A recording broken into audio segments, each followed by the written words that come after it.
তো গাইস আবার নিয়ে চলে একটা নতুন ব্লগে। আমরা খেতে যাচ্ছি মালাই চা। তো ওখানে কালী পুজো, তো ওই জন্য অনেক টুনি লাইট দেওয়া হচ্ছে। আমরা দেখে যাচ্ছি মালাই চা, দেখা যাক কত ভালো হোক। অনেক সুন্দরই বলে সবাই, অনেক সুন্দরই বলে মালাই চা। দেখা যাক, চলো আমরা বেরিয়ে পড়লাম, আমার মা আর আমি। এবার আমরা সামনেই আছি, বেশি দূরে নেই রাস্তাটা। এই আমরা গোবরতলা পৌঁছে গেলাম, এবারে আর বেশি দূরে নেই, আমরা ঢুকি যাব মালাই চায়ের দোকানে। তো গাইস এখানে আমরা পৌঁছে গেলাম, আর এই সামনে আমাদের দোকান। তো দেখা যাক কেমন হয়।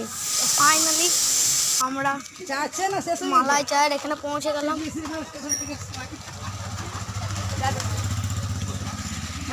তো ফাইনালি আমাদের এখানে চা চলে এসছে।